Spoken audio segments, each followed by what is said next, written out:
Hey guys, Brandon here with Texas Plinking. If you've been watching the other videos, then this one is no surprise. Of course, usually with my range day videos, I like to talk very briefly in the beginning of the video and then I'll wrap it up again at the end of the video, usually because I don't talk at the range, especially today, as I'll explain at the end of the video. But anyway, again, I haven't seen a whole lot of long range shooting videos with the ACR, just picked mine up, so I'm kind of breaking down a full review into separate videos and then I'll compile it later. This is a purely longer range shooting demonstration. Real quick, ammunition is Hornady Black, 75 grain Bowtelt hollow point. And so yeah, other than that, just have this Leupold Mark AR on there. This is a pretty sweet optic, but as I mentioned in the last video, which was just shooting for groupings at 1 and 300 yards, this is a 3x9 by 40, I think, maybe 44. But yeah, 3x9, that's fantastic for real world applications. But when I was trying to shoot consistent groupings, it just wasn't enough to get that consistent point of aim. And so just really quickly to show you guys a scope view of that, 250 yards, no problem at all. I could put the crosshairs consistently on a plate. 500 yards, also no problem. If there were, that's just huge shooter error. But at 500 yards, there wasn't that big of a problem with 9x magnification. Go to 650 or 600 meters. Also, again, 9x magnification, not that big of a problem. Out to 750, again, not the end of the world. I could consistently kind of put it on the same plate. If it missed, it wasn't necessarily the gun being off, the crosshairs being off the target. It was just other conditions, as you guys will see. But yeah, shooting conditions is actually pretty great. Wind wasn't more than 6 miles an hour. For the most part, it was actually no wind, overcast, no discomfort for a shooter. Very, very nice, actually. So I'll actually stop talking and just go straight into the shooting demonstration, tell you guys what range is what range, and then stay until the end of the video because I have some stuff to talk about as far as this rifle and all that good stuff. So I'll see you guys then. The angle of it. It's all over the ground. So at 100 meters, take a shot, and you need to move it a centimeter. And then I move it 1 hair. 1/10 of a Ready? Ready. Is that what you were shooting at? Yeah. You did it. Oh, it's not good. No, I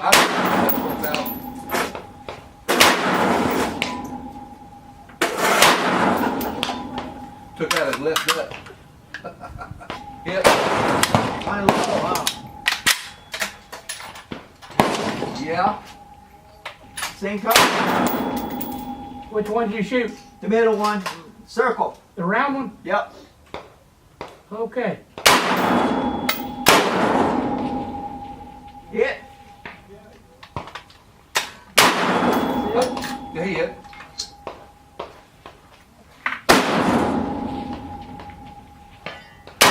Okay, 1,000.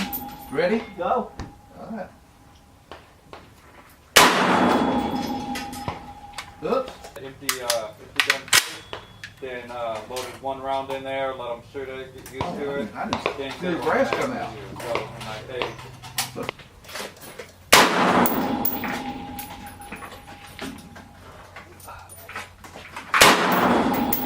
You going 1,000? Yeah.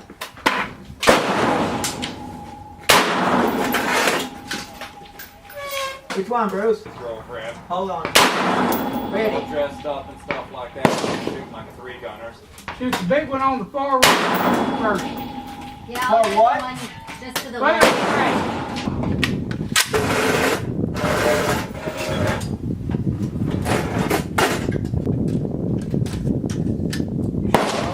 Huh? I was not you.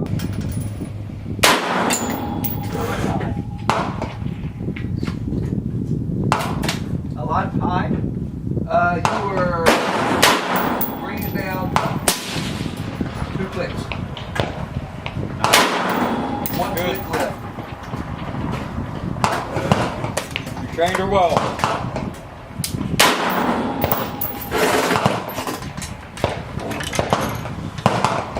You can keep shooting at it. I'm gonna move from right here. Okay. You have to stay. Come over here.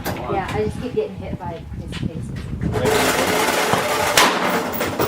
Just don't train her anymore because if she got to shoot both of us. Yes, leave it alone. Yeah. So I was reading on that paper that said no 223 or .556 at 750? Yeah. Does that hold true for even heavies? Well, the reason that most people, they don't move their own loads, and so they're going to go out there and then go for 750 or something like that. One, it's not,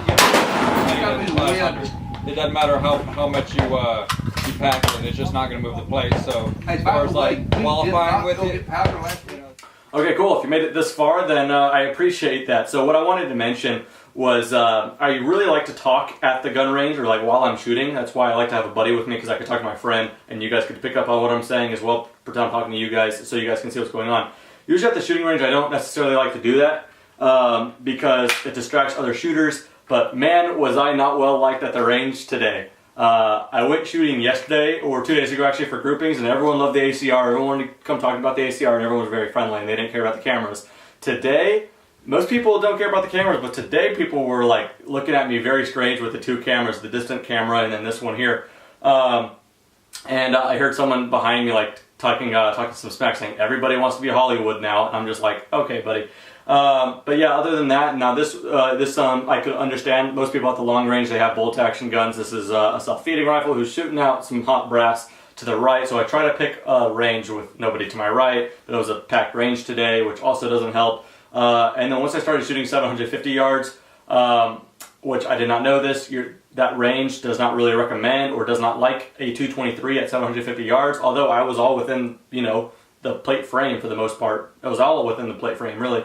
Yeah, anyway, some guy started going to the range officer going, I thought we weren't allowed to shoot 223 at 750. Thankfully, by that time, that was my last box of ammunition. Anyway, I did all the shooting I wanted to do, and I was out of there. But yeah, not well liked. So with that said, I was more confident today than I was the last time when I was shooting on paper. That's just because when you're just going for a hit, not for consistent groupings on paper, that's just a little easier. And so that's what happened. Again, heavy trigger, which hurts for going for just shooting dimes, kind of precision. But yeah, this didn't bother me as much when I'm just trying to shoot a steel plate. Is it worth going and getting a better trigger? For sure. I mean, just to suit this rifle is just so good everywhere else. It's just a modern iteration of the AR, and it's better in every category that I can think of.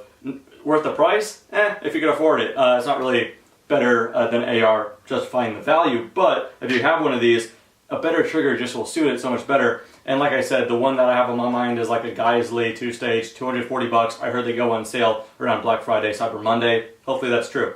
So I'll look after that. Otherwise, this Mark AR scope is going to go back on the Aero Precision. This bipod is kind of done for. This is just a quick detach. So I'll take that out. But yeah, this thing, I guess kind of the point of this, a lot of people, I could already see them typing comments about how this is not made to be an SPR, special purpose rifle or something like that to shoot long range.